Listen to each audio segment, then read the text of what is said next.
to you two. Excellent. Welcome back to New Realities. I'm Alan Steinfeld, and we have a really exciting guest today. We're going to take a little different direction for New Realities, which is the celebration of our abundance with my good friend, Kristen Ragasin, and her book, The End of Scarcity. And you say abundance, which shows up in the form of wealth, is really about consciousness and transformation, and it's a practice. You have the whole theory how we all can be abundant, So why don't you lay out some of the basics for that? Oh, thanks, Alan. It's so great to be here. And it's so true. It's something that we just don't talk about enough or even think about, because in life we're indoctrinated around scarcity, the whole illusion of scarcity. And the beautiful thing is that it's truly an illusion. And when we think of abundance or we think of wealth, we often don't know what it is, or we think it's money. And in fact, we are all born wealthy, every single one of us. Wealth is an inseparable part of our being. It's the passions that call us. So even as we're going through our day or doing our work, the beauty of the calling and our passions are forever whispering to us, and we can turn away from them sometimes, but over time, they continue to knock on the door. So wealth is this extension of who we are and life.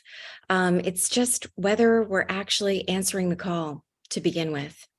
Back up a little bit, because isn't our economy, our culture, our very day-to-day, affairs in the world, I have money, I give you money for products or services, you give me what I want, and then do we even need money? I like to think don't even need. Is it money that wealth is? How do you define that then?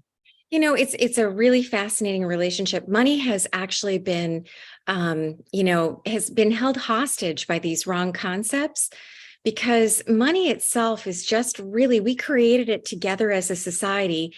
And we created it so that we would be better at exchanging our creations and sharing our gifts with one another. It's meant to be a neutral technology, like a phone for a conversation or the computer and sharing knowledge. Money is literally saying, how do you want to serve? What do you want to create? And can I help you do it? The problem is we have often misdesigned money. And right now we're absolutely living with a currency that's misdesigned. And so, so many people in history, every time there was a Renaissance period, they designed currency differently, and it allowed the abundance to flow. So what was different about that? Just go into and tell us what was the difference about allowing money to flow with an abundant currency. When money was designed correctly, it was designed, we could even take England for 600 years, almost 700 years. They used hazelwood sticks for money. And even though this sounds ridiculous, because you couldn't go into the woods and just get a stick, they broke them in half. So they broke in a unique fingerprint. And so when they put the money out, when it was repaid, it matched, it came back together.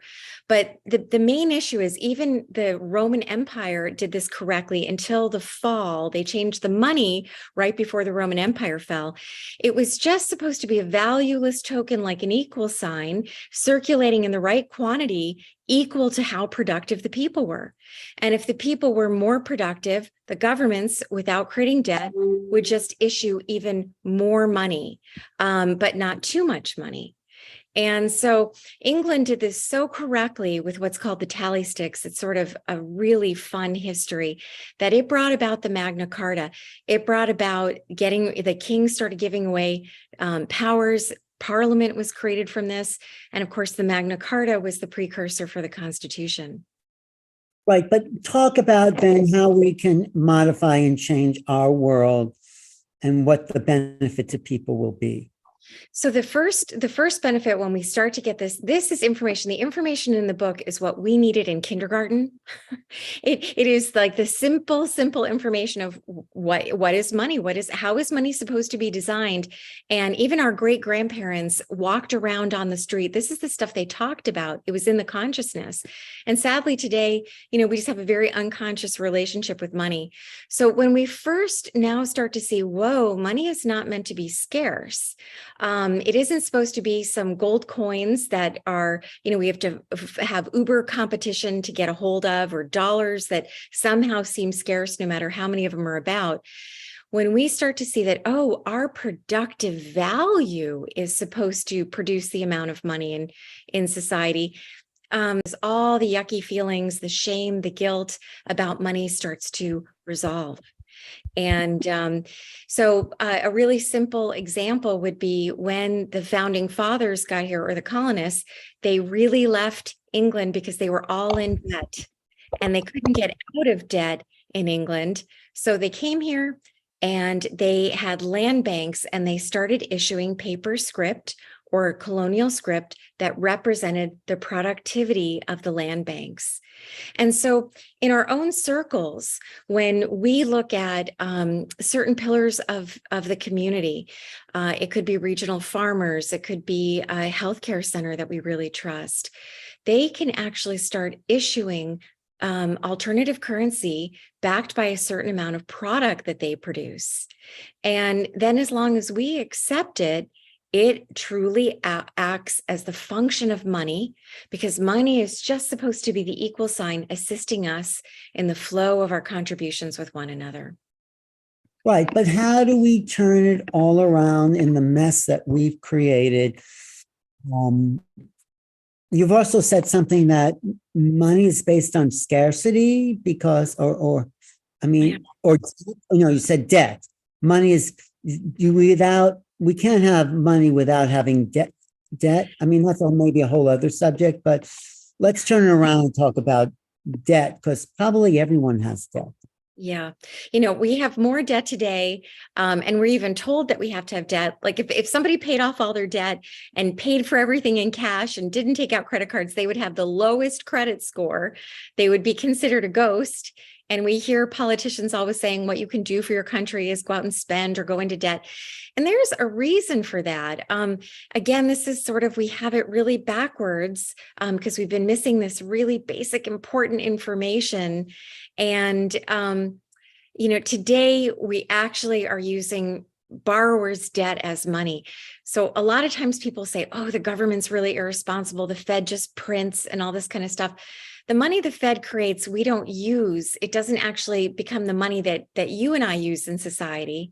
We're dependent on borrowers to create debt from banks, and that creates our money. Well, you really, actually, I have to say, lost me, because I like money. Everyone likes, but I don't understand. I mean, what do you mean by debt? I mean, if I owe someone money, but you're talking about bigger debt than that, right? Yeah, I'm really talking about where does the stork bring money? How does money get into our society, right? This is the myth. Maybe it's not true that the government generates money and I guess gives it to banks. I mean, let's start really basic here, okay? Because I know you've been involved in this for many, many years. You understand it in ways that I don't think a lot of people do. So let's start very basic with what is money, where does it come from, and how does it get to us? Yeah, it's great. These are the most wonderful questions. And this is the doorstep of empowerment and freedom and to really create abundance. Believe it or not, when we think that either the government makes reserves or just gives the bank some sort of solvency, right? So that the banks can create our dollars. And the big thing is when we go to the bank and we ask for a loan, the bank doesn't have any money in the bank to lend us. They don't keep any money in the vault. And so if I said, gosh, I'd like $100,000 for a loan to start a business, they would say, okay, do you pass our test that we think you're going to be able to pay us back? And so they say yes. And then as soon as I sign on the dotted line to promise to repay them, then they create the money. It never existed before. And who creates the money? The banks? banks, the How do banks they have, legally create money? yeah, it Where? sounds crazy. I mean, if you and I were to do it in the basement, we'd probably be in jail pretty soon, right? So believe it or not, the banks have the monopoly to create our currency. And what they're really doing, they're not creating it out of thin air. A lot of people, criticize the banking system and say, oh, wow, they create this out of thin air. We have to pay them interest. But they're really creating it on our burden to promise to repay them. And Wait, slow down. I don't understand what you just said. yeah, I understand the words, but I understand what does that mean? Our burden. So that means when they bring a loan document to me and they say, listen, Kristen, you have to pay this back in 10 years or 30 years, you have to sign. And when you sign it, you're legally on the dot for paying us back the principal we create, which they don't really tell us, it's not part of the conversation, but the 100,000 they create, and then also the interest. So maybe over that period of time, I'm paying them back 150,000, maybe 200,000. But when I sign and say, you bet, I'm going to pay you on a monthly basis, they now type on that keyboard, that legal keyboard, and they create the money right on the spot based on my promise, my legal promise to get out there and work and repay them in time. That's how it would. But what gives them the right to charge interest on money that doesn't really exist? I think that is a crime. If they're fabricating money and based on how can they charge? So explain that. Okay, so they act, they have the privilege. Our government has given the commercial banking system basically the privilege of creating our money supply. In essence, it's true. We're renting our own the money that represents the value that we create. And if we could come up with an alternative system where we could verify our own credit worthiness, we might not need this banking system. Now, the banking system could also have a really nice role in society. Today, it's skewed because the money is created not correctly. But you're right on with the interest. The big thing with the interest, people will say, gosh, listen, if you have to pay them back 150,000 and they only create 100,000, then of course there's scarcity. But that's not really true because we pay that 100,000 back in monthly small payments. But if you think about a hamster on a wheel, this is why we're all running around, sort of losing the greater mystery and plot of life, because the higher the interest rate on the money we borrow, the faster that whip gets cracked, the higher the monthly payment is that we have to meet to pay them back and stay in good standing. So the interest rate is how high or how low is how hot the stove is underneath our feet. Determines that? Who's responsible for interest rate? That's largely the Federal Reserve, right? So when we see Jay Powell on there today, they determine the interbank lending rate. Nobody votes for these people. In the book, I really show why the scarcity is an illusion, because when we use mortgage debt, which is almost 97% of the money that we're using with one another, when someone buys my book, they're actually giving me dollars that are like a quarter, like I get the head side in my account, but it really is the tail side. It really is someone's mortgage. And You've lost me again, only because I really maybe have ignored that whole section of society and how that works, because it just seems so, money is just about money and it's not about anything else but money. And it seems like, I wouldn't say a waste of time, but it's like there's other things to think about. Maybe that's the only thing to think about. Definitely. You're 100% right, Alan. I think most of us are that way. Even when I discovered this in 2008, I didn't know this. And I'd spent my whole life in money. And Harvard economists don't know how money is created. The simple truth I have in the book. Well, but you say, well, go to mortgage debt, but also the government does print these bills, and they're given to us or the bank or no, what? Yeah. Tell me. No, most people think that, right? You are 100% correct in terms of what our culture believes. When the Fed, they again really don't have a balance sheet. They have a golden keyboard. They just type the money. So when they send out Social Security checks, they just type them into existence. And,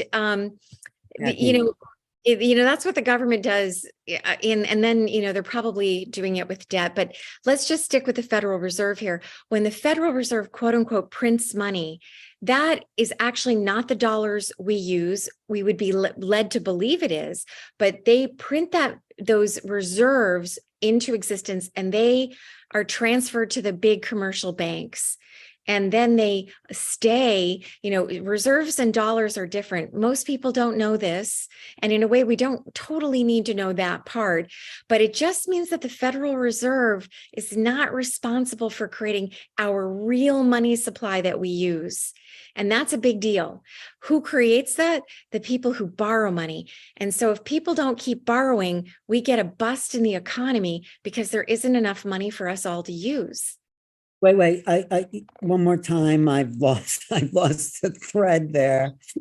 No, only because there's so many terms. So, okay, when people borrow money, what does that do?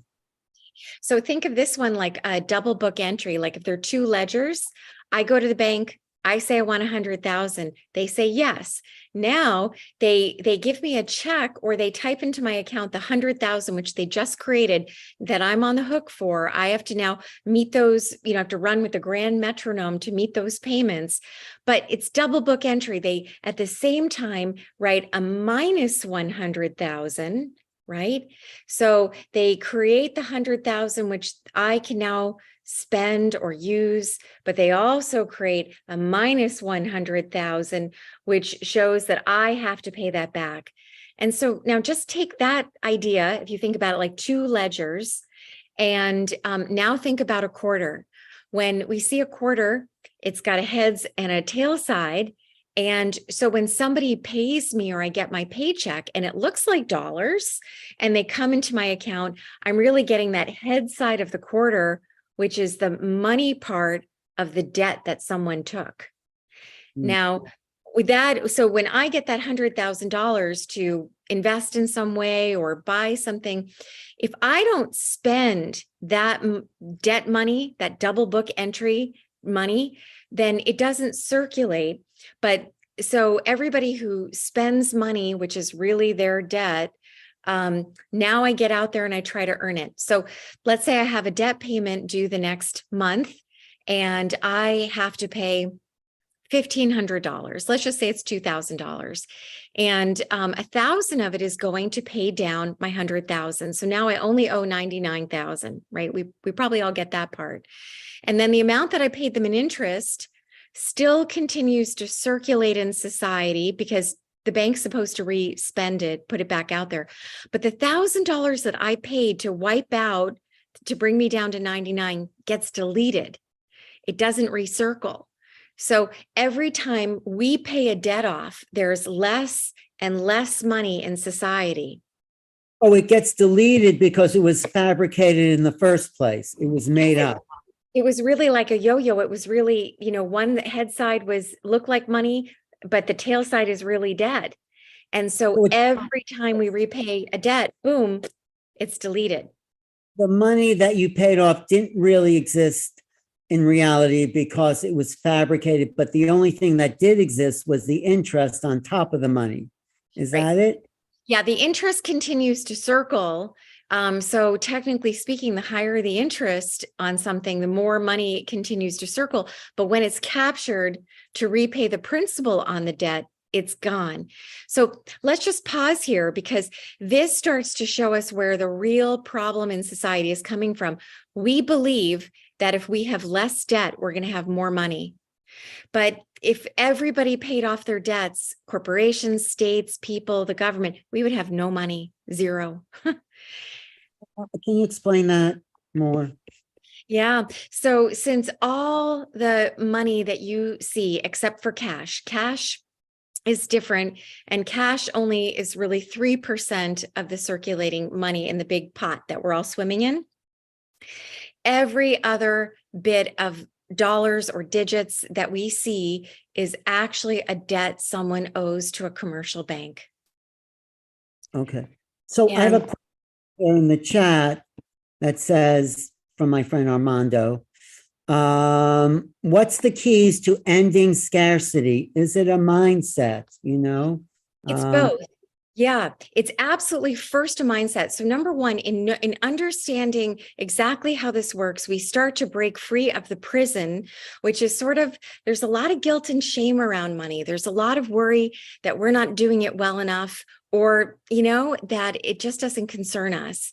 Now, when we start to see that, oh, wait a minute, we're using a dollar that actually works against us, and it's the most powerful thing in society, now we could say maybe we can go back and look at history and see how other people recreated it, and maybe we can start to do it. So that's number one. And we start to get out of this prison. Number two, we start to see, whoa, wealth and money are totally separate. And in, just as Armando is pointing to, the mindset, which is that wealth is part of our being. It's all the creativity and the unique talents that each one of us have, plus the resources of this incredible planet. Everything that you would buy with money is wealth. And at that point, we start to take our rightful position of power, which is that the wealth that we have to create and want to create, actually can start issuing the dollars of exchange that we use. And I can unpack that a little bit too. Unpack it because it's very abstract. But first, go back to the first point you made in societies that, you know, what was the first thing you said there? Point one. You know, that really we get indoctrinated. We're reinforced with this, with the illusion of scarcity. That's why the book is called The End of Scarcity.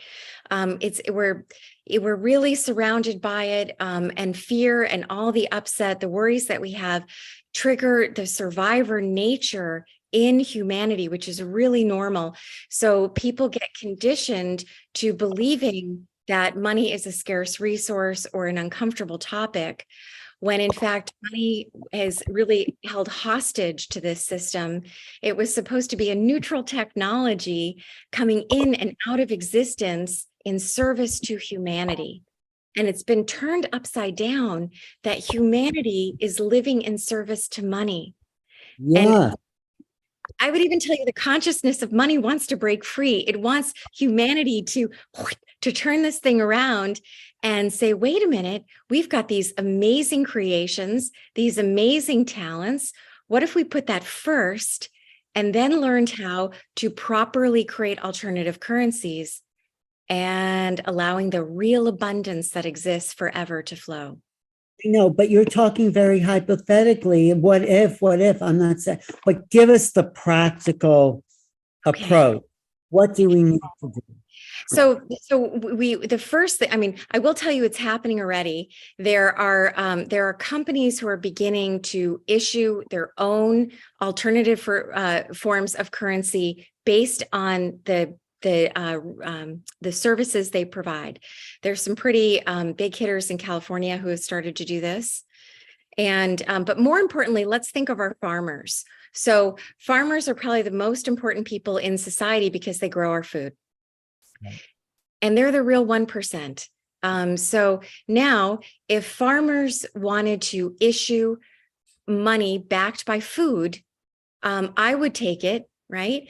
Somebody could certainly pay me in gift certificates or IOUs from the local farmers or a grocery store I trusted. And the question is, okay, just slow down a little. The farmer grows the food. We need the food to eat. He gives us the food. What do we give the farmer? So to begin with, we would give the farmer regular dollars. So let's think of a CSA in the winter. You can give your farmer money in the winter, and then they say, okay, in the summer you get 10, 12 weeks of being able to pick up food. That is happening, isn't it? It is happening. Absolutely happening. And so, the question, credit cards almost failed. And then Bank AmeriCard, D. Hawk actually started them. He worked the pavement and said to all the different businesses, would you accept this Bank of America card for payment? And the more businesses that accepted it, the more people started using it. So all money or all forms of money get accepted as people begin to say, yeah, I'll take that. I'll take that for payment. Like PayPal, especially the digital currency stuff. It's only worth something because someone accepted it, right? That's right. And the question is, is it really is it circulating in the right quantity? So if a farmer were to, let's use an easy example, we could use Toyota, and then I'll tell you about an example that I was working on in India with villages there. But Toyota could say, listen, we're going to start Toyota Dollar. And we've decided we've got a product that people want, and we don't want to raise debt or go to banks to get our working capital.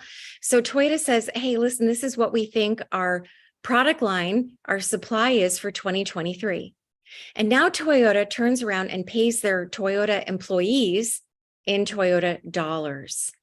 And of course, they would want to accept, there would still be some pre-work here where Toyota would have, the people would accept it, and people would be willing to use these Toyota dollars. Now, when these begin to circulate in society, and if I want to buy a Toyota car, I might go to get that Toyota credit or those Toyota dollars to buy a car at a discount. But in the meantime, if other people are willing to accept them, like Amazon dollars, Apple dollars, easily this becomes an accepted alternative form of currency.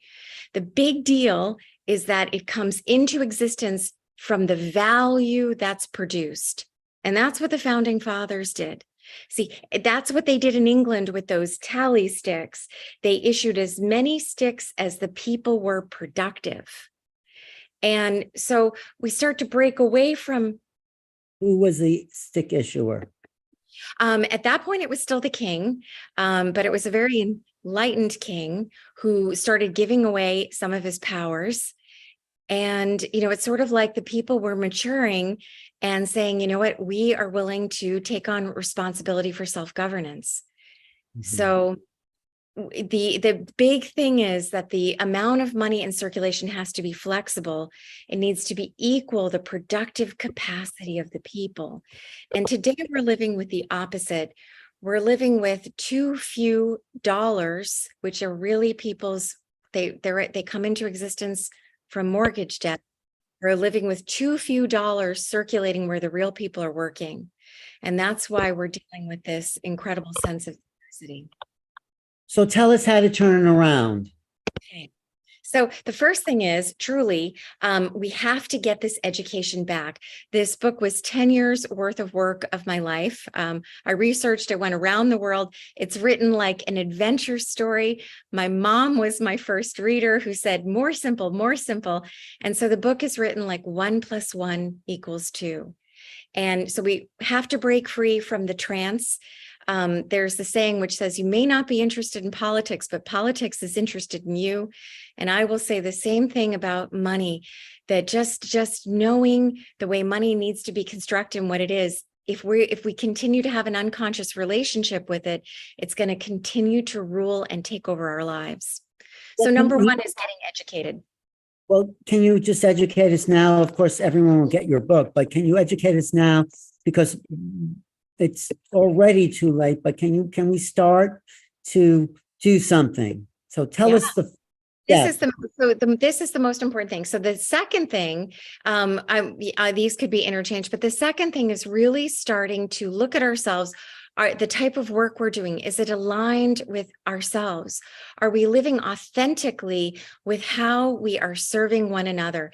And, that may be easier for some people than others. And but even, even if we feel that we can't get out of a job that we're in, to really light up ourselves, a little bit of time spent there so that we can tap in with that wealth, that whole sense of wealth that is our being. Because when we commune with the wealth, the passions, the gifts, the contributions that are calling us, we immediately take on a whole new level of consciousness that's empowered. And then the third thing is to strengthen our communities and circles of exchange. And that can be in any way. It could be in gift economies, in time, doing bartering with one another, time banks, but just to create that framework of exchange. Our resources in our own network are so strong and resilient, and we need to reinforce them. This is like laying the highways that as we do this, and these new simple tokens of exchange are being built, they're being built in all different ways. As they come, we'll be ready to quickly adopt them. So those are the first three things I'd tell people to do.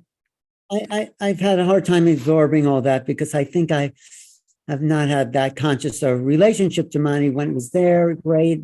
It's not then, it's just like it seems like an endless spiral, really.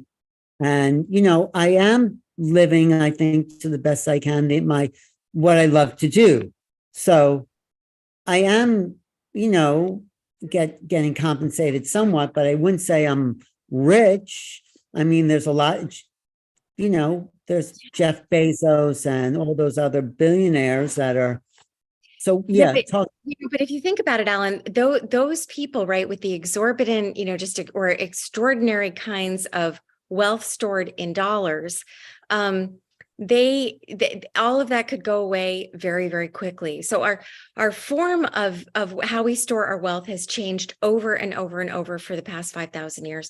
In the 1930s, the government confiscated gold from the people.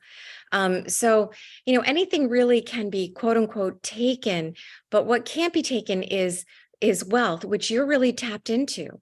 So the passion of living authentically, right, means already we're in the streamline of wealth. And that if big things were to happen, like if the dollar were to change, or we were to get, some sort of controlled token, like a central bank digital currency in the next couple years, if we have these other channels open where we know our wealth is actually coming from what we contribute to one another, we can very easily build new systems of exchange and allow the abundance to flow from that. Well, I appreciate what you're saying. And yes, it's great to think, but you call it wealth, but where's that? How does that show up? I mean, why do you call that wealth when I just think wealth is a lot of money? I mean, but you're changing the idea. Yeah, wealth is the efforts I have to express my passion in the world, but that seems so abstract when we talk about how is that not abstract? Yeah, this is, and I think it's almost the most important thing. We have to break this trance. Money, just think of money like your phone, right? So, and it would be conflating the idea that the conversation or all the communication that takes place on your phone is equal to your phone. The people don't live in the phone. The conversations aren't generated from the phone. The phone is a mere technology that we have actually created to facilitate our communication with one another. And so we have to break this spell. Well, money is dependent on wealth. Wealth is not dependent on money. And let me just give one example to illuminate this. So in the Great Depression, we had lots of people out of work, wanting to work, and we had farms and fields that were full of ripe food. And so there just weren't enough dollars anymore. There weren't enough tickets of exchange to pay the people to pick the food or to get the food out of the field. So instead, the people stood in soup line kitchens and the food rotted. Now, the people that created this country or created the tally sticks in England would be rolling in their graves because they would say, wait a minute, The wealth is the work of picking the food and the food that the earth created. Let's just create a ticket of exchange. And so when we break the spell that money is wealth, we start to say, wait a minute, it's a technology that we create to facilitate these really endless amounts of contributions that we create with one another. I think you're making a breakthrough, but I'm still so conditioned to think of it in another way. Anders in the chat says the tally sticks, or whatever they were called, worked well in England for a long time. Is Kristen talking about a digital version of tally sticks? More or less, yeah. I would even go back to the Jacksonian model of the 1800s, and I have all the monetary history in the end of scarcity, because and it's really entertaining. I kid you not, but it's the real history that we need to have, because it's the backstory of all the history. Even the Crusades were really about the battle for gold and silver. So the Jackson model, when Jackson kicked out the banking system, which was, who killed a lot of people that were. Yeah, that's enough. I know. I'm just going to isolate it in terms of monetary genius. We could even take Lincoln as an example, but in the early 1800s. There was always the battle for who was going to control the money supply instead of the people doing it. So we had a panic. I'll even sort of fast forward a little bit. 1873, they got rid of silver. So there was a huge battle. The congressman from Nebraska, William Jennings Bryan, who gave the famous speech, "You will not crucify me on a cross of gold," because the people knew that when you took silver away, silver was ubiquitous, easy for the people to get. You were going to create a scarcity of money and create a depression. So they did. They took silver away. They demonetized it, and in 1873 there was a worse depression than there was in 1933. And so when these depressions came, we had lots of panics really throughout the history of the United States. Every city, the city of Tampa, the city of Lawrence in Massachusetts, the city of Denver, you can almost look up any city in the country, issued its own money backed by the production of what the people in the city did. So in Texas, there were a lot of merchants and people doing all different kinds of cattle and food. In Massachusetts and Lawrence, they had leather factories.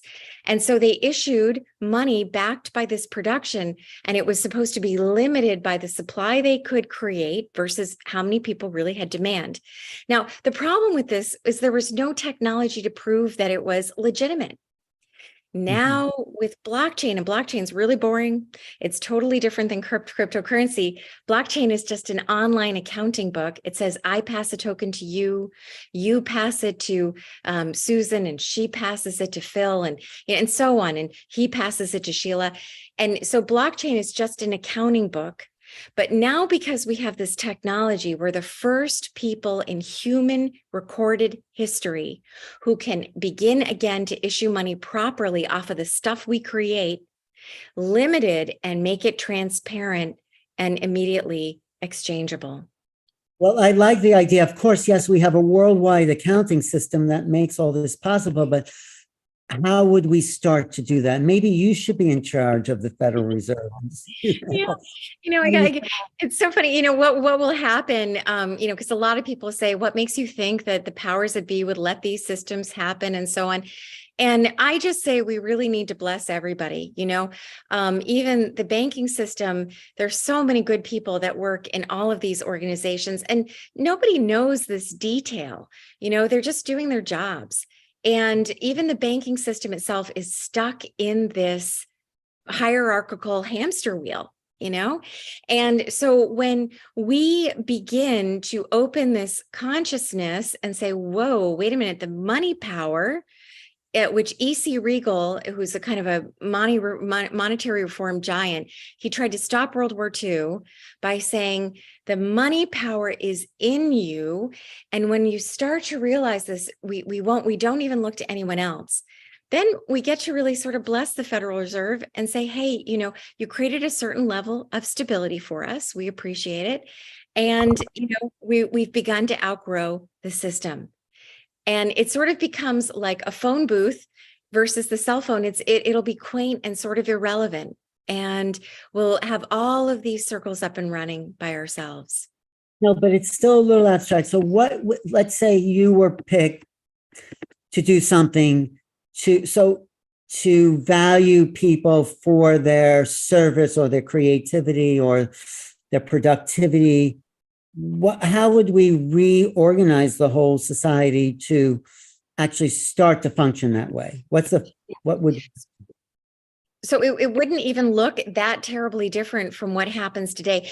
People, this is the beauty of cryptocurrency. It sort of opened the minds of people that, wow, actually a non-governmental agency can create a token of exchange that, we'll take seriously. I still argue, I used to speak at blockchain conferences. I still argue that the crypto and even Bitcoin is not money. It's more of a speculative investment. And Bitcoin, because it is like digital gold, there'll only be 21 million out there by 2040. It still never really will be money, because money is supposed to be valueless, coming in and out of existence as matching our production. Money is valueless. That's a conundrum. That's like, what is money then? How do you define money?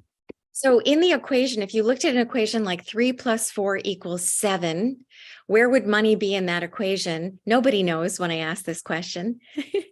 So, it's totally normal for these concepts not, because these are new things that we don't talk about. Money in that example is the equal sign. So, let's say that you and I are doing some kind of exchange, and you have dollars and I have this thing that you want to buy. And so the dollars actually represent a contribution that you have given in previously, and now it's stored in dollars. And so we decide, oh yeah, this feels like a good match. This is a good exchange of value for one another's efforts. And so we decide to monetize this barter in the sense that the dollar becomes a measure, like a ruler. It helps us. It's a standard of value. And we decide, all right, I go into a coffee shop, I'm buying a cup of coffee for $3. Oh, I go into a different coffee shop, I'm buying one for $6. As the price has been converted in dollars or money, it lets me determine, do I feel like that's a fair exchange? So that's the number one thing that a dollar or currency has to do. The number two thing is it becomes a receipt for services rendered. So when I'm given the coffee shop gets dollars to prove that they gave me something good. And then the third thing is it's a store of that value that we've given to be able to use it later on. But the big thing is that when currency is created correctly, it maintains its purchasing power.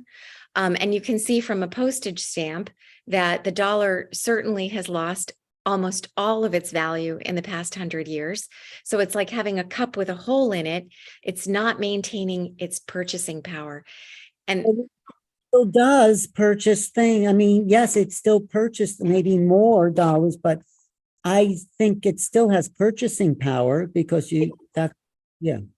Yeah, thank you. No, it definitely does. It's just still like having a cup with a hole in it. It's not supposed to lose as much purchasing power as it does.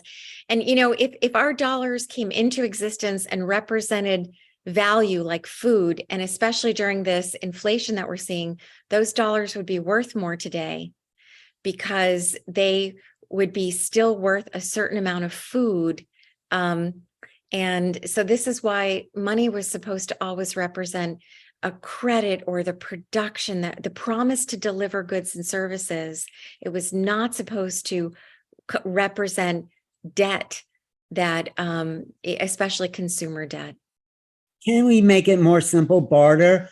You give me this, I do that for you, and cut out money altogether?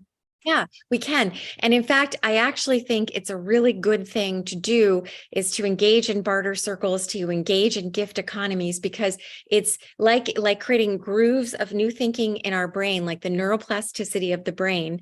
It's creating that patterning of showing that we create the fabric of society together, that we actually are the wealth and the real resources for one another. And then as it gets more sophisticated, we're just going to monetize that. Eventually, you do want to monetize things because it allows for the sophistication of the world that we're going to continue to go forward. We're not going to go back, but it will take out this yucky feeling about money, which is really coming from the hidden understanding that it's been designed in such a way that unfortunately works against us and even brings out the worst in humanity. It certainly does, money, the root of all evil, all that. But you should talk to Foster Gamble, who has this whole, do you know Foster? Have you talked to him about anti-authoritarianism? I really know that I've sort of, in the 10 years of research, I don't remember today, but the name is very familiar to me. The piece he's missing when he says we don't need people to control our lives. And like this piece that you're giving, which I still have yet to understand, really, people are buying your book, though. I'm seeing in the chat they want to understand what you say, because you do lay it out really simply in your book. But I still don't get the first step for me or anyone listening to do. I have to just be honest, to have more money. I mean, yeah, well, that's great. Thank you very much. But where's the beef? No. Yeah, we're in the tunnel right now. We're sort of crossing between the two worlds, right? So the world we're in, we can see that it's dissolving. And so that triggers the survivor a lot because it's scary for all of us. And the beauty is, though, I use the analogy in the book that we are like the baby chick in the egg who is growing and having the conundrum of bumping up against the shell and saying, you know what, this is the structure that ordered our world, took care of us, protected us, even kept the food that we needed to get bigger. And now all of a sudden, toxins are being produced in the shell, and the chick is being encouraged to peck down the very structure that kept it safe. So I feel like humanity is at the point where we are actually being propelled to sort of break down the structure that kept our world safe, or the perception of safe, but we can't see what lies outside the shell, which is this world of beauty, in incredible adventure, fueled adventure that's waiting for us. So we're actually at this incredibly phenomenal place. And I'll tell you, no other people, even though they were more educated, they understood the basics of money. It wasn't sort of this boring or clunky subject. It was real common sense. So in one level, they were much more empowered than we are. My goal is to get us just as empowered as they were, if not more. But on top of it, now, because we have the internet and blockchain, we stand on the precipice of change that no other people before us have been at. Because once we do this, no power that be, even if they're limited in viewpoint, or don't have the best intentions, or just don't have a positive imagination, they will not be able to put this back in a box. Wait, so talk about blockchain, because I don't understand that either. But I think ultimately you're saying if everything, and maybe this is not what you're saying, goes digital and we keep track of who we are and it's a worldwide economy, there won't be forces that will have more power over other people because it'll all be right out there for the world to see. Is this something like that you're getting to? Yeah, it is. Blockchain is really just like, I like to use the analogy, like if you think of Amazon to the internet, take that analogy, Amazon operates on the internet, Bitcoin and cryptocurrency operate on the blockchain. And there are many different kinds of blockchains. People can have their own blockchains. Communities can. Even I know people who are sending up their own satellites and putting their own private blockchains up in space, so nobody can take them away from them. But so this and all that is, it's an opportunity to prove that the amount of dollars that are, production-backed dollars, or what can be called private enterprise dollars, farmers' dollars, that are being issued are issued in the right amount, that that the quantity is controlled, and that there's no counterfeiting. So it also can be done in paper. We can do it in paper in our communities where we can verify and trust the reputations as we practice. Yeah. So this is also a way of course, breaking out of what someone says, the 9-to-5 job, because we become more self-empowered with our own, what you're saying, wealth. Yeah, in chapter 1, I really like to sort of come out like the bull of the gate and say there is no such thing as money. Just to explain, it's like that quarter analogy. The banks have the monopoly; they have the legal monopoly to rubber stamp our self-issuance of money. When I go and sign on that promissory note, they're saying, "Yeah, Kristen, you're creditworthy," instead of we in our community saying, "Yeah, Kristen, you're creditworthy in the community." And chapter 2 is called The 7 Debt Strings. And it's a really important revelation that I had, that when I looked at this, when you create money out of consumer debt, we are controlled in 7 foundational ways. And this is my prayer of reuniting the people that are so fractured, whether it's through politics or economic strata or social issues. Here lies our golden opportunity to reunite us as beautiful people. First of all, we have to constantly have more debt. Just as I said before, if the debt gets paid off, that means we have no money. So we're controlled to constantly have to have more debt. And then we have to go into overconsumption far beyond even what we want, because you have to push people to buy, to create debt. And then everybody has to have any job they can get. The word job even used to come from stealing and tricking people versus vocation, the calling. And everybody has to be employed, even if it's life destroying, to be on that hamster wheel, to create the debt, overconsume, earn the money, pay the debt back.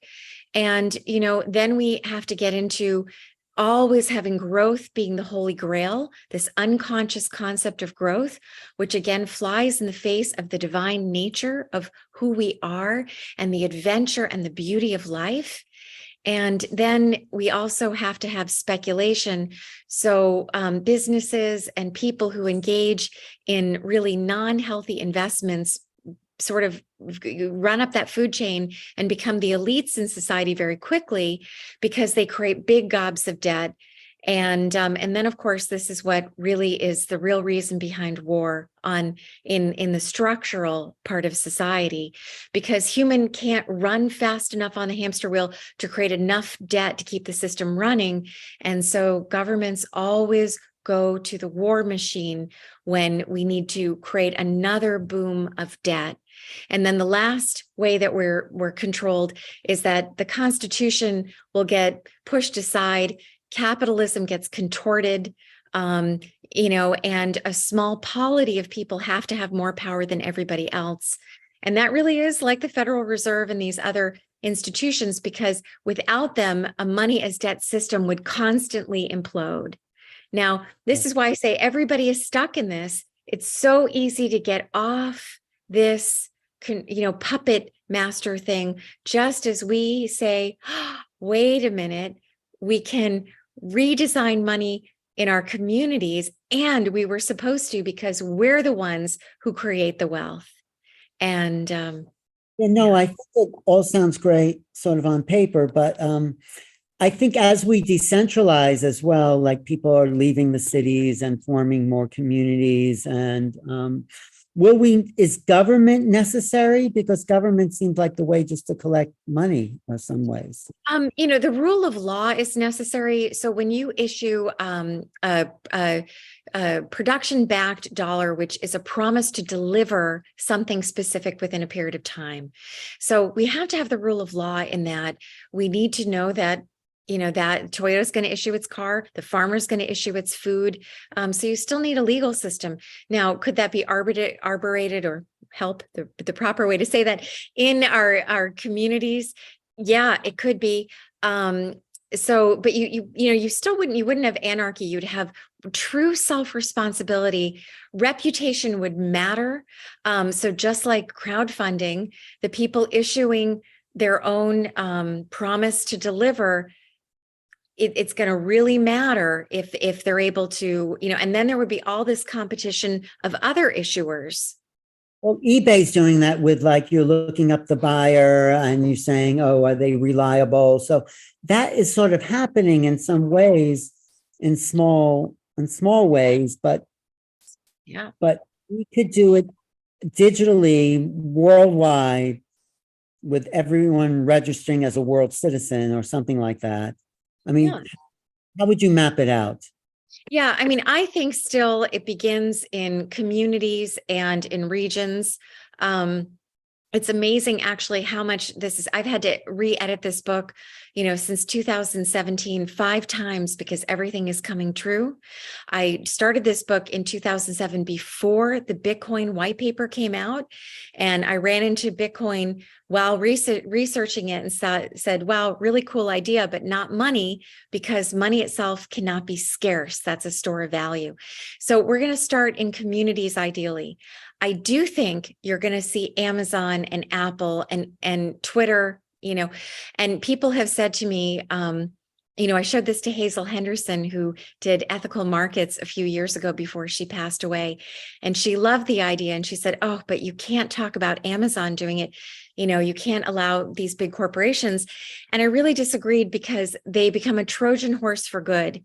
If they're issuing money properly, it liberates freedom and the real abundance. This is an abundant nature. And it's anybody who's willing to do this, if they do it properly, and we can easily hold them accountable, they're going to be a good actor. So even if it comes from very selfish, I say we don't have investment capitalism anymore. We have corporatism. And so even if it comes out of corporations looking to rule the world, if they create and issue their own money backed by their production, they are working for the good of the people all of a sudden. Wait, so you're saying Amazon could issue their own Amazon dollars? Yeah, and they've even started to, inside the Amazon landscape, there's something called Amazon Coin. And it operates inside of Amazon, where you can earn these coins and use them for games or digital rewards. If you think about it, loyalty points, frequent flyer miles is a form of production-backed issued money. And now, if Twitter were to turn around and say, here you are on the Twitter platform and you start producing content, and now based on a revenue share, Uber could do this, Airbnb could do this as a revenue share, we're going to give you a certain amount of Twitter dollars, Airbnb, Uber dollars, and it's worth a certain amount of product. So on Twitter, it could be advertising or promotion for the creator, the content creator. Airbnb, it could be to redo your bathroom, pay for your insurance. Uber, to get your car tuned up, to pay for your car insurance. There are a whole host of ways. And I had argued a few years ago, again, we have to start with farmers. So before Whole Foods was bought by Amazon, I thought, wow, Whole Foods could go to the front of their store and do a capital raise from their customers and say, listen, give us $90. We'll give you a a certificate, of $100. And so you get a 10% discount of food. And they would do this across the board at their stores and raise capital without interest, without engaging Wall Street. And now they could go and they could invest in organic farmers. They could pay for their machinery, rent their land, and then they could be paid back in food. And in Vermont, I knew of a community that wanted to start a food currency. So I went up there to talk to them and talked about this idea. And they said, oh, it'll never happen, blah, blah, blah, blah, blah, all the reasons why it would never happen. Sure enough, in 2 weeks later, I read somewhere in the news that Costco, in fact, was doing this. They were having an organic food shortage. They decided instead to raise money directly, go and buy the land. I think they did the test case on the Baja Peninsula. They got the land and the equipment for the farmers, and they were paid back in raspberries. Now, So it's so easy to actually just bring it all the way full circle. Anders in the chat says, doesn't it get messy if someone, for example, wants to buy an iPhone with Amazon dollars even with the exchanges, that might be problematic, but just look at the recent FTX saga. I don't know what that is, but you probably do. Yeah, I do. FTX, I'm very skeptical of what FTX was. There were some super established, powerful in the know people that bought into FTX. Tell me what that is first before you go into. It was a crypto that was, basically a scammy crypto. It's not at all what I'm talking about. I think to anyone who really understood how the vast majority of the coins that are created in cryptocurrencies are just total speculation, and most of them are scams. And Wow. so a lot of money was lost, and actually from some basically stolen. The young guy who put this together promised to took the money, took dollars, took fiat money, and exchanged it for tokens, and said that he kept it safe, but he basically took the money for himself. So it was stealing.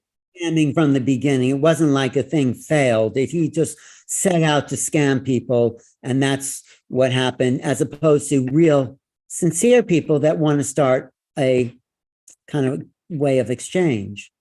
That's right. You think of all the local currencies that we've had, like there's the Weir in Switzerland that has been operating for over 100 years.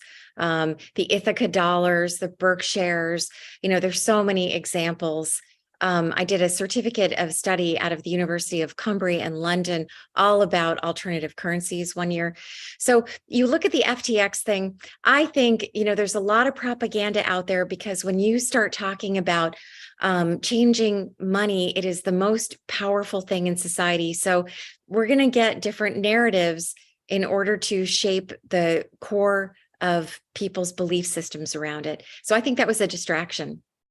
I like what you were going at before. Like, so if we contribute to a social media, we get credit. So, and that credit can be, so in a way, the more productive we are, the more value we create. And if we're really productive on many platforms, we gather wealth because of our contribution. I think that's where you're going with all that, right?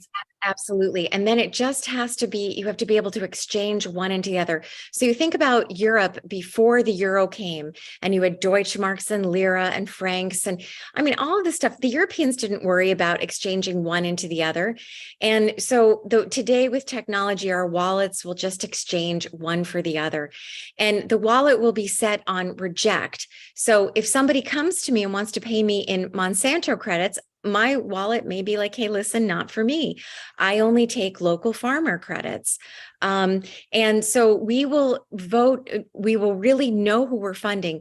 Today, when I get my paycheck or someone gives me money, I don't know whose debt that is. Is it Raytheon's debt? Is it Monsanto's debt? Is it something that goes against my values? But it just looks like a dollar to me without knowing, is it my debt? Is it your debt? And so now with these full transparency systems, we'll know whose credit it is. We'll know who's promised to deliver particular products it is. And we'll be able, again, to really more fund things that we believe in. But isn't it sort of, in some ways, better not to know whose debt it is? Because then it gets sort of, or I mean, I don't think so. I think more information is always better than less, but the big deal is that there have to be multiple issuers. And so if you think of nature and you think of how many different plants there are in a healthy, thriving environment, this is going to be the democratization of the creation of legitimate money. And so right now, banks have a monopoly. And as we really expand these systems, we're going to democratize the ability to create legitimate forms of money. Cryptocurrency helped create more of a democratization of creation, but it's not legitimate money. Well, if I plant an apple tree, I grow apples, and I then gather those apples, sell it in the marketplace. Isn't that what you're talking about then? Yeah, it sure is.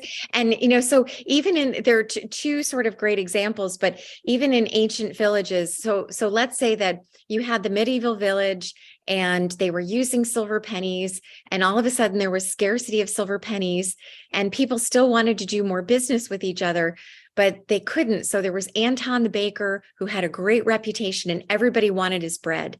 And so Anton ripped up one of his, wife's skirts or something with a particular pattern on it that no one could counterfeit, and wrote an IOU of a loaf.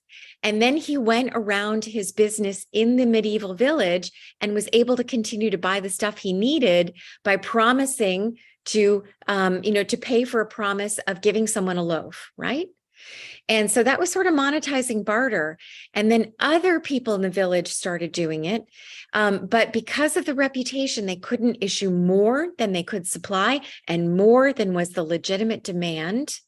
And now the money supply was increased to its real productive capacity rather than kept scarce by the shortage of little silver coins where there weren't enough. And also they could not flood the market and create monetary inflation by issuing counterfeit or too much money. Oh, you're muted, Alan. Sorry, I didn't quite follow all that, but I really have to get your book and study it. But Anders also says, and before he says that, are you saying if the whole world went blockchain, we'd have this sort of even economy? Anders says, what if one day Amazon's dollar is worth 1.3 US dollars, and next day it's less, 0.8? The fluctuations in value, well, what creates the fluctuations to begin with, and how do we stop that? It's a wonderful point. It's a really important point. And in the book, something is called CEOs will now be driven by what's called the parity principle rather than profits. So because this is sort of the liberation of real investment capitalism, which is just people creating as much of whatever they want to as they feel called to, and other people want. So if Amazon, the whole goal is to have the dollar be a dollar, not fluctuate. So if the ratio goes to 1.3 or it goes to 0.8, what that means is that if it goes above the par, which is 1.3, it means that Amazon didn't issue enough credit. So here's an example. I like to use Apple as this example. So let's say Apple's coming out with the iPhone 20 and they decide there's going to be $1 million worth of demand for the iPhone 20. So they issue 1 million Apple credits. And the phone gets out there, and all of a sudden there's $100 million worth of demand. And let's say you and I each, decided to take an Apple credit. And now this phone, for whatever reason, is so great that it's worth 100 in our wallets. Well, we have Apple's profit. And so Apple now is now pushed and encouraged by the market to immediately get out and spend. And so they have to circulate their profit. They can't hoard it. And there's no reason to anymore. And so Apple has to spend an additional 99 million of credits because they have to bring their credit back to $1. And so they can spend it on anything they want. They could plant trees, clean rivers, give their employees raises. They could buy mansions for themselves. They could buy, give them all big bonuses. It's going to be transparent how they do it. But immediately that would bring it back to 1. And the reverse would be the case as well. If the Apple dollar fell to 0.8, it would mean that there wasn't $1 million of demand. In fact, there was only $800,000 of demand. And so Apple, needing to be in good standing, would be driven by the market to buy back up 200,000 of those credits so that the people holding the credit would be at $1. And that's how it really becomes money, which is valueless at $1. Well, I mean, you've really studied this, and I know this is your life's work, and I really appreciate how passionate you are and how intelligent you are, and what a nice sound to your voice as well. That's your real wealth. I read the audiobook. They just went live last night. Well, also Director Dank says, as more value shifts into the abundant world, the value of its currency will go up. You'll hardly ever be able to buy an iPhone with an Amazon dollar because increasing their value isn't profitable. So what about profit then? It just all of a sudden profits absolutely still will be a very important part of everything, but it won't be like it is today. To be perfectly frank, we get the bastardization of our system and the race to the bottom because we are using an artificially scarce form of currency. And even if it looks like the Federal Reserve inflated the currency, so on and so on, we are functionally working with a scarcity of currency where the real work is being done in society. And so you get this skewing for exploitation and for capturing ridiculous amounts of money for all kinds of really unmeaningful ways. And when money is liberated, when money ebbs and flows, the quantity along with the productivity of the people who are meant to be aligned with nature. We're not supposed to be pushing, forever running on this treadmill just to earn money. This is not the point of humanity. Humanity's point is to be this magical adventure, this divine expression of wonder, and to really even challenge us to the next level of what is calling us to create with one another and explore. And so when you create the money, the currency improperly, and you create it scarce, and now you demand that as soon as debt is paid off, more debt has to be required, and we have to keep running, and then we get booms and busts in the stock market, which are created from money being created out of consumer debt. The whole thing takes on an entirely different reality of what it was meant to. The new reality of money is that it sits in the back seat and wealth is in the driver's seat. So it's profits are there, but they are sort of just, they're absolutely, they come, but the real profit is in the amazing new thing that we created and how we served one another. We have to re-educate people to value creativity and productivity and contribution and not greed. Anders has another question, but what if Apple goes bankrupt, such as China refusing to manufacture their devices, and Apple's dollar goes to zero? And what happens in those cases? You lose your money. You would so this system by creating money properly does not mean that if a business goes out of business that there isn't risk. There needs to be risk. Today, of course, we're dealing with a different situation where many of these corporations don't have risk because they are, there's a lot of corporate welfare out there. What would be removed is that corporate. If the corporation goes under, the government bails them out. Is that what you're saying? There's a lot of that, or they get, tremendous tax benefits. They get regulatory preference, all the corruption. So you would now no longer have a need for welfare at the top or at quote unquote the bottom, because the money would flow and circulate wherever people were willing to contribute. But you don't want to get rid of real market risk because, listen, if you're creating a product that is dangerous or bad or unwanted, you need to have the real feedback from the system, and then it allows someone else to come or create a better product. Right. That's the value of, capitalism in a good way, competition. Okay, you're making a phone, but I'm going to make a better phone. And then, oh no, I want to make that better phone. And the consumer ends up benefiting, although they're paying more money, but if they were just having government issued phones, they would be junk. So That's the Exactly. one. Yeah. I mean, people will say if you just let the market, like even really sort of the hardcore libertarians would say with the stock market, if you just let the market alone, like during 2008, we would have had everything go bankrupt. It would have cleared it out faster. The problem with that is it's not true because the dollar is designed in a way that it's not flowing where it should or in the quantity it should. So in theory, the libertarians might be right, but in reality, they're not, because the currency doesn't operate the way they talk about it. And so there's when I look at capitalism, I like to say there's nothing wrong with the car, investment capitalism. We have more like surveillance corporatism right now, but there's something wrong with the gas. And so the currency, it's like everybody fights about politics and economic theories or social issues.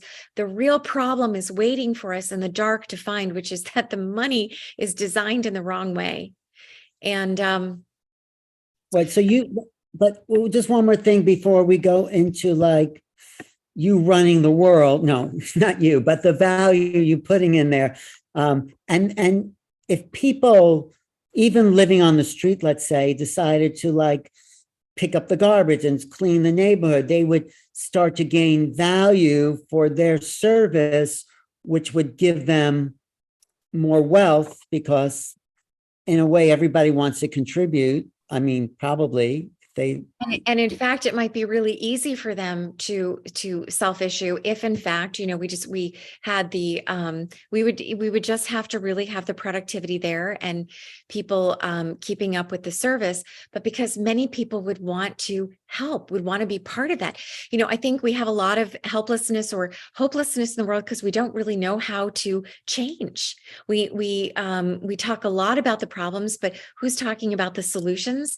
And that was one of my main goals about this book, is to uplift the consciousness, to say, let's put our attention on the solutions now, even how we can reunify the world. And so this I actually began to do in India. I was spending a lot of time in India from 2012 to 2018. And you would see these villages that everybody would say, oh, they're so poor, we have to raise money for them. And the more I would walk around the villages, I would say, good God, these people are not poor. They have families and skills and talents and goods and resources and religion and tradition. They just don't have money.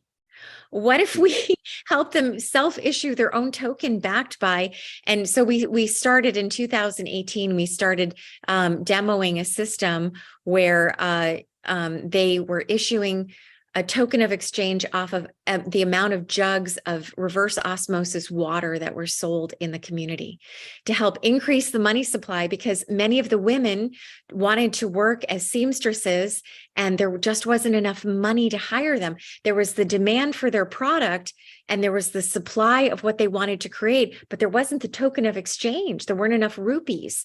So by issuing these water certificates, you were able to increase the money supply and keep it in check so that they could actually start earning or start realizing their wealth. This is a revolution you're creating in a great way. I have one more comment from Anders. Today, big multinational corporations often pay zero tax with a global CBDC. I'm sure you know what that means. I have no idea. It will be easier to tax those corporations. For example, a VAT on all transactions equal for everyone. What is a VAT? What's a CBDC? Yeah, a CBDC is a central bank digital currency. I'm concerned about the central bank digital currency, even though I think it's definitely coming in the next year or two. It may be a global currency, and it may really be still a surveillance token where they begin to turn off access to our capital just from a lack of imagination. And that of being able to tax corporations.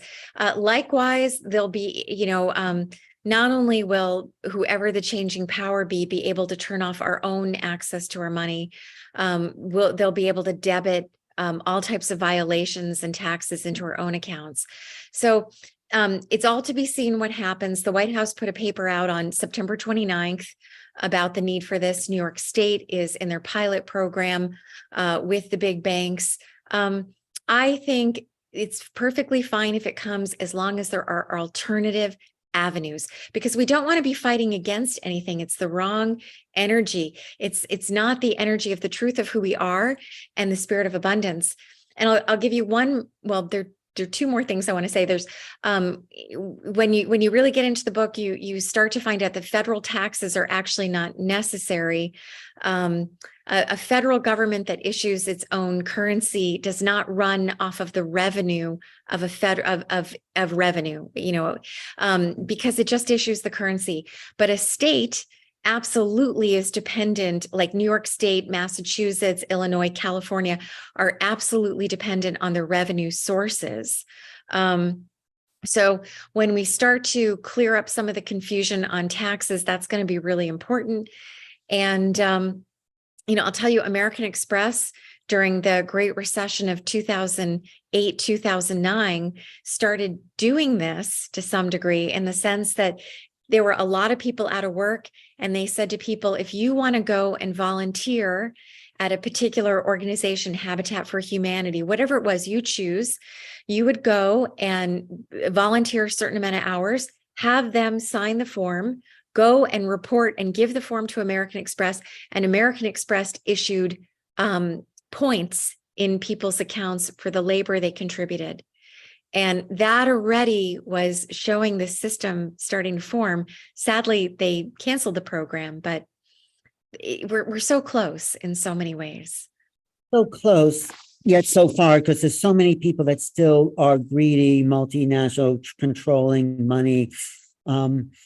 There's someone said, I think it was, what's that congresswoman from Queens who was yelling at millionaires, who said, "Oh, I'm a self-made millionaire." She said, Cortez. What? Oh yeah, Anyway, she said, there are no self-made millionaires. You're making those millions off the people you're not paying, So she was really standing up for people. And but what is the first thing, if you were in charge, and I think you should be, but no, because you understand it, and it's an evolving learning. It's not like you understand the system and it's all in place, because it keeps changing and morphing, and so your creative excitement is what kind of feeds you, stay on top of things. And so what's the first thing you would do? Maybe you've said it already, or maybe you said it a couple of times, but what would you do if you could just rule the world, control? No, if you had if you had a chance to really put these ideas into action, what would be? We would create the tokens of exchange. That's one of my hopes. I'm really Tokens of exchange. Explain that, please. So we would create the systems that communities could use, those sort of highway systems, and that where they can be tailor-made to the communities on their terms. And my hope, I would love to get them built and just give them to communities, so that people could begin to pilot these systems of exchange amongst themselves and start to actually see how their desire to contribute and their work actually is the basis of money and creates money. So that's one of the things that I would absolutely love to do.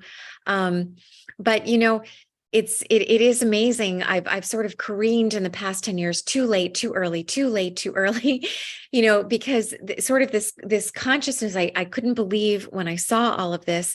And then I would think, oh, I'm too early to talk about this. And then in the next hand, all of a sudden it would be happening, and I would feel like I'm too late, And so I do think we're right on time. Many of the different things that are happening, even this sort of awful feeling of scarcity that a lot of people have, or feeling of insecurity. I do think it's the birthing of something quite extraordinary. And the more that we stay fueled in that this is here to help us to awaken this incredible power that is in us, and that we are by far more powerful and connected than we know. And that even greed itself, I think, is created to a large degree. You create greed from lack, not from abundance. And so when you say, hey, look, this is the money token and you need it to pay your taxes because it's the only thing that we accept for taxes. And now I make that money token scarce. It produces a fear of insecurity, which exacerbates greed.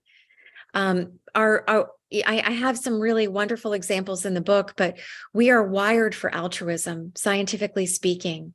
And right, scientists have shown that when we even just witness someone doing something kind to someone else, we produce more hemoglobin B, or and so our nature is to really be in service to one another. We only really know ourselves through each other. And then the other thing I would say is that as we become more fueled with some of these higher truths, the upper part of the brain gets activated and we are able to catch the ideas of inspiration. And when we're locked in fear and lack, the reptilian brain, the lower part of the brain, keeps us stuck in that looping.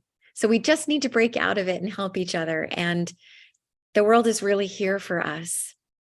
Well, no, I like what you're saying. Even Marshall Rosenberg, who created nonviolent communication, says people have a need not only to receive love, but to give love, or even simple acts of kindness. You ask someone for directions. If you're lost, people are more than happy to share their knowledge. We're here to share what we have. So I think you're really onto something really beautiful and transformative. And I was just noticing there's people buying your books online on this chat. And could you start like a discussion group to I mean, do you have something like that now going on? There is if you go to my website, you can join the community on Facebook. What's your website? Pardon? Oh, the website is my name. It's Kristen, Kristen, Ragasin, RAGUSIN.com, or theendofscarcity.com. And you can join the community there. There are so many more resources. I'm going to have all the current events. I'm just, I haven't really had all the spaciousness to do it, but I'm going to have lots of articles and even little videos talking about successes, bringing people together, current events, how we can do this. And hopefully I also, maybe sometime later in the year, I'll put together a short 4 or 6 module course so that people can take it, even use it in schools. And I will have a children's book with cartoons explaining the same concepts. So all of that's coming as well. It's a lifelong work, right? I mean, this is your dedication. This is your service. This is your wealth. Yeah, I had some pretty profound spiritual experiences in my early 20s. I remember saying, put me where I can serve, show me what to do. And I ended up becoming a stockbroker at 22. And I thought, this is ridiculous, until I sat with people and I saw how much angst they had about their money. And, when I was a little girl, my dad I could earn $1 a week explaining to my dad how the markets worked. And so in a way, it would have seemed normal that I would do this, but I thought I would go into the Peace Corps or become a lawyer for civil rights or do something else. And when I became a stockbroker, I thought, oh, this is awful. Why would I do this? Until I sat with people and saw there's a lot of really negative emotion that people carry around money. I could help empower them. And this was really where I cannot believe how this has been the story of humanity. And once we realign and reclaim the truth of who we are and the wealth that is truly inseparable from our being, we're going to now recreate these systems and it will facilitate higher consciousness and truly a beautiful, beautiful society. Wow, that is a great way of putting that. So do you feel you really have a handle on every aspect? I mean, it's so vast. That's why I never even bothered to study economics, because it seems so manipulated. There's all these hidden forces. There's all these like people manipulating things, and government block programs. And so it seems so complex, but do you really have a handle on all aspects, or maybe the stuff you don't know? I don't know. Yeah, I'm sure there are things that I don't know. I mean, I probably read 1,000 books in research, let alone articles. I traveled everywhere. I really went around the world, knocking on people's doors and going to conferences for 7 years in my spare time researching this. And what I found was most economists did not understand money. So just like doctors per se don't understand nutrition. Economists don't, and there's a professor, Steve Keen, who's in the book, who is an amazing guy. And he called the crisis of 2008, and he did an op-ed argument with Paul Krugman, where they talked about it. And Paul is for as many brilliant things as he has to offer, he does not understand how money is created. And so here was this whole thing in the newspaper, and it's really not their fault. They're using textbooks that are wrong.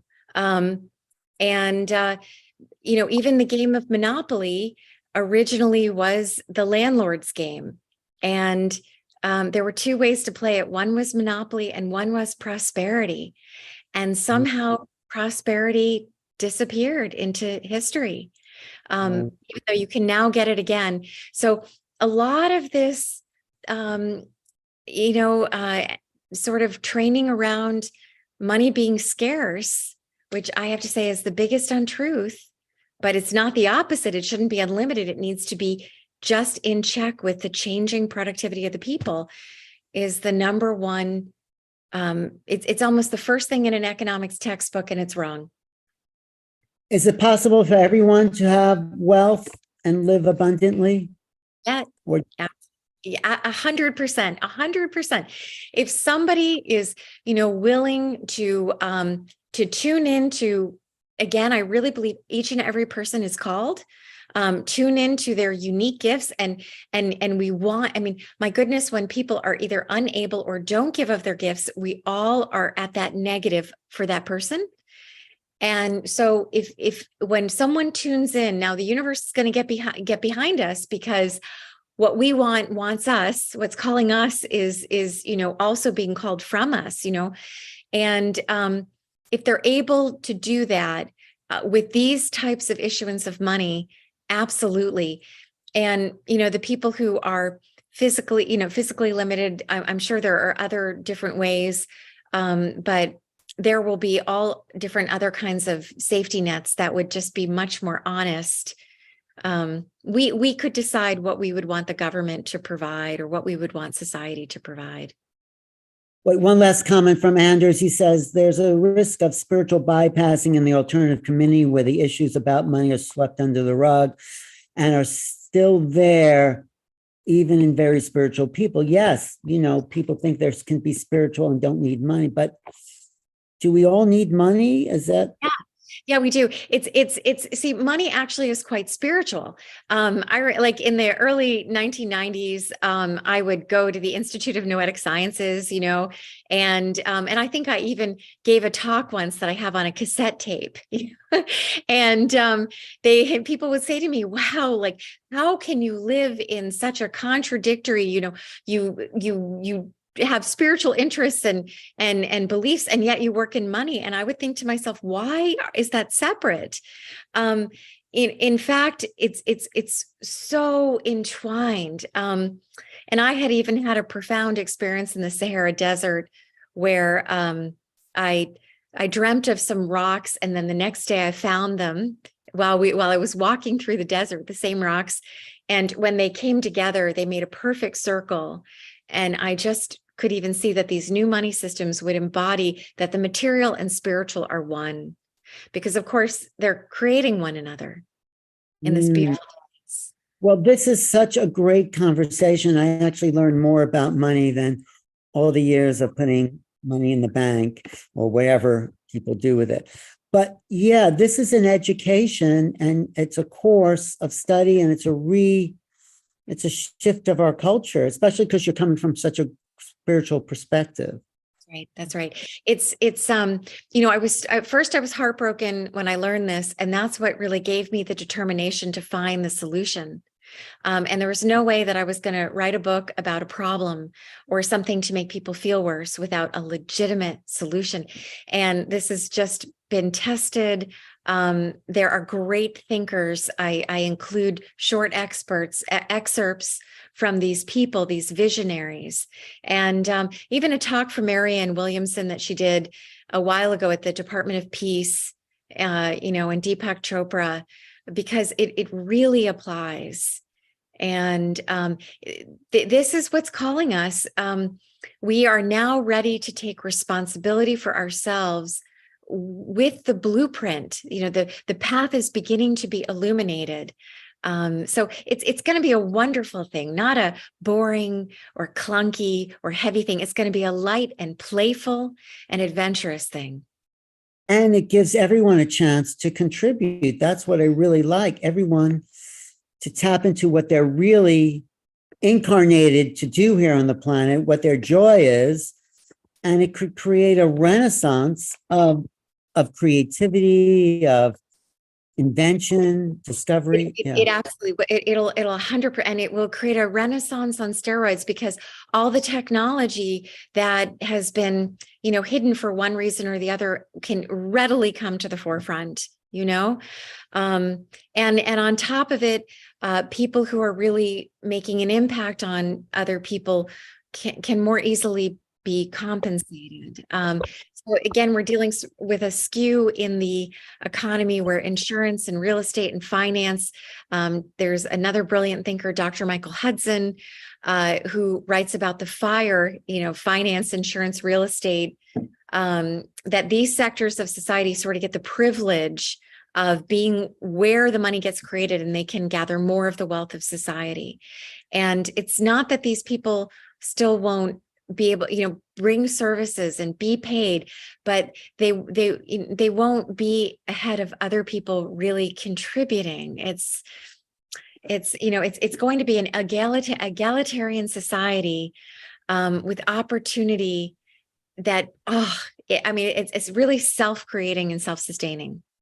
I'm going to introduce you to Foster Gamble. I'll tell him how great your ideas are, because I think that really is what he needs. Maybe Deepak Chopra will be, I'll introduce you to him, and we'll get the word out, because it feels like you really have something and you're sincere and you really want to help and you understand.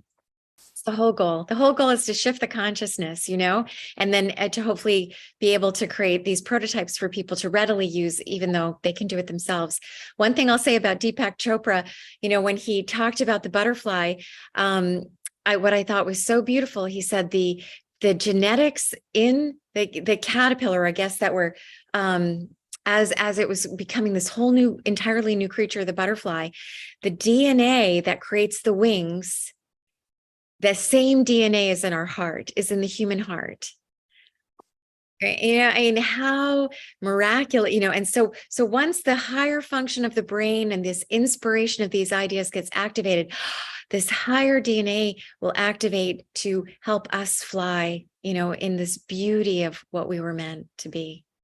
Well, I appreciate your idealism and your beauty and your passion. So let's have a panel of some experts here and talk, because I'm sure there's other people that have other ideas about what they think money or abundance should be. But thank you, Kristen. Alan, it was so wonderful. I so appreciate it. And are you doing other things? Are you doing any workshops coming up? Any talks? I will have a book tour coming, and I have so many different things. I have yet a chance to really get organized. I'm sort of trying to catch up with the bus. I'm doing a talk Monday night. I think on with Dr. Merritt. The book is being reviewed right now, I think, by a big newspaper, financial newspaper. And there's so many shows are cooking on my website. Hopefully all the events will be updated, but I haven't even been able to have a chance to get it to my website, guys. Right. Well, great. No, but thanks for being a friend and coming on the show, and let's do more conversation. I'll get you on some, panel discussions that about the new paradigm, and thank you. And thank you everyone in the chat. Thank you, my good friend Armando, for being there, and all the people that had something to say, and subscribe to this channel. And my book, you've read my book, right? Yes, you signed it for me. So hopefully I'll see you in April. Yeah. At the Hurtaks. So I'm hoping to be in Scottsdale with the Hurtaks. Where? You mean at the Phoenix or Easter? Yeah. Too bad you can't come to there's an organization called the Hollow Movement. Is producing an event based on like a total view of the society from the creative, technological. I'll see if there's room for that. But yeah, definitely see you in Phoenix there. And it's one more comment from Anders. The banksters' money pyramid needs to be replaced. Thank you. So and we just want to bless them and thank them for what they've contributed. And now we're ready for a much more beautiful vision that we're going to put our energy behind. Just we're doing it out of scarcity. It's really funny that all the people who have the money, want the money, we're really doing it out of lack, Right? Yeah. And they'll have a chance to have that healed for themselves as well. Yes. So let's stay in touch. Thank you for your time. I'm really glad we had a chance to do this. And people, I didn't know it would get as much interest, because usually it's just talking about outer space and all that kind of stuff. But speaking of which, this book, if you haven't seen it before, is up for a book award. I'm putting this in the chat that you can vote for this book, Making Contact, and you could just say, yes, you like it. And then is your book up for any book awards as well?